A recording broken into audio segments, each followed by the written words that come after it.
북한과 끊임없이 대화의 국면을 가져가고 싶은 청와대 그리고 문재인 대통령. 그런데 이에 대해서 북한은 미사일로 응수를 해서 문재인 대통령과 현 정부가 상당히 당황해하는 기색이 역력합니다.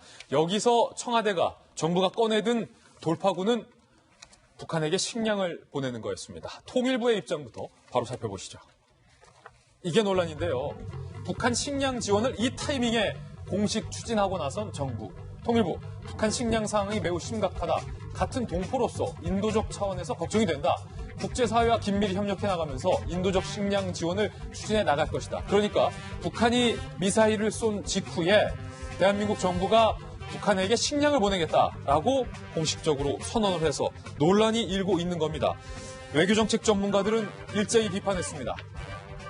대북 저자세가 협상력을 떨어뜨린다. 북한에게도 노할 수 있는 상대임을 인식시켜야 한다. 외교 안보 라인에서 이른바 강한 매파 인사를 찾기 힘들어졌다. 너도 나도 다 비둘기다. 그리고요. 송영무 전 장관이 했던 정권 내 배드캅이 없는 것은 문제다라는 이야기들, 비판의 목소리를 쏟아내고 있는 상황입니다. 김별 박사님. 네.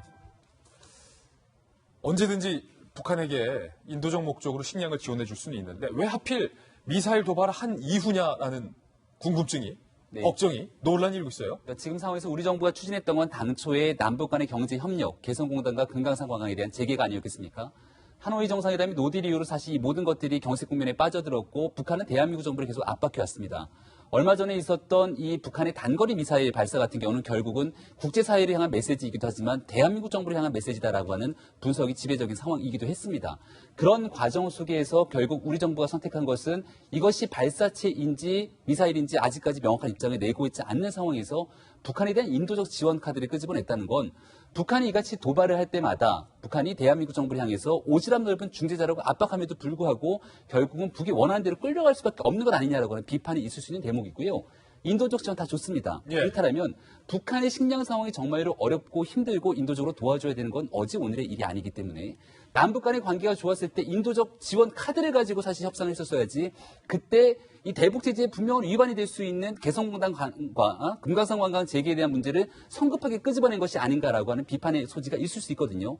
이 트럼프 대통령도 인도적 지원에 대한 초점을 좀 맞춘 측면이 있는데요. 인도적 지원이라는 건 말 그대로 영유아라든지 임산부라든지 정말로 어려운 사람들을 위해서 지원하는 카드가 될 수 있기 때문에 과거 이명박 정부에서도 이런 인도적 지원 한 5,000톤 정도로 제한시킨 바가 있습니다. 예. 주더라도 그러니까 여기에 대해서 과연 우리 정부가 어느 정도의 분량을 가지고 이 북한에다가 인도적 지원에 식량 지원을 할 것인지에 대한 계획을 보게 되면 북한의 의도대로 끌려가게 되는 것인지 정말로 인권의 차원에서 인도적인 지원을 생각하는 것인지가 곧 드러나지 않을까 생각이 듭니다. 정부 일각에서는 10만 톤 이상 이야기도 현재 나오고 있는데 상당히 많은 양의 쌀을 북한에게 보내는 것이 되기 때문에 과연 얼마의 쌀을 보낼 것인가라는 논란도 현재 일고 있는 상황입니다. 정부에서는 미국도 동의를 했다라고 그 근거를 밝혔는데 이 또한 논란이 되고 있습니다. 청와대와 백악관의 브리핑이 달랐기 때문이에요. 청와대는 이렇게 얘기했습니다. 정부의 대북 식량 지원 발표 이후에 트럼프 대통령도 지지했다라고 밝혔습니다. 그런데 백악관 브리핑을 보니까 청와대의 이 말과 달리 식량 지원이라는 말이 통째로 빠져 있었다는 거죠. 백악관의 브리핑에 한 줄도 걸쳐 있지 않았다는 거예요.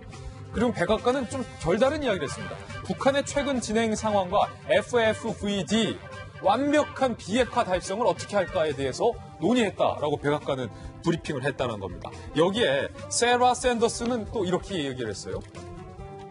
백악관 대변인인데 공식 브리핑 끝나고 뒤에 기자들과 미국 기자들이죠. 백브리핑에서 이렇게 얘기했다는 거예요. 우리의 초점은 비핵화다. 북한에 대한 최대 압박 전략을 계속할 것이다. 라고 얘기하면서 기자들의 질문이 있자 한국이 한 발 더 나아간다면 그러니까 한국이 식량을 지원하겠다면 굳이 반대하지는 않겠다라는 이야기를 했습니다. 뭔가 청와대와 결이 다른 이야기가 미국 내에서 나오고 있다는 겁니다. 김희정 장관님. 네.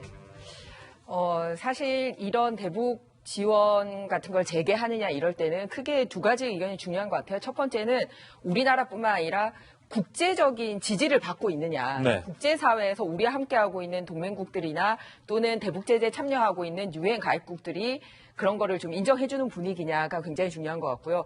또 하나는 어쨌든 우리 내부적으로 우리 국민들이 또 거기에 대해서 의견을 하나로 모아주고 있느냐지 않습니까? 근데 첫 번째 부분에 대한 얘기인 것 같아요. 그래서 가장 이제 강한 동맹국인 미국과의 얘기에서 사실 한미 정상회담 끝나고 나면 제가 대변인을 할 때도 브리핑 어떻게 할 건지 브리핑 내용을 양국 간에 서로 조율을 해서 했어요. 예. 왜냐하면 각자 나라에서 시차도 차이가 있고 발표 내용도 차이가 있으면 안 되기 때문에 가급적 시간도 맞추고 내용이나 쓰는 단어도 맞춰서 조율을 하는데 그게 전문 용어로 이제 결을 맞춘다고 하잖아요. 네, 그런데 요즘 나오는 발표를 보면 그게 없는 것 같아요. 그러다 보니 이제 상호 발표에 대해서 이제 크로스 체크를 하는 과정에 있어서 요즘 같은 경우는 한쪽 나라 브리핑만 듣는 게 아니다 보니 뭔가 다르구나라는 걸 알 수 있게 되는 거죠.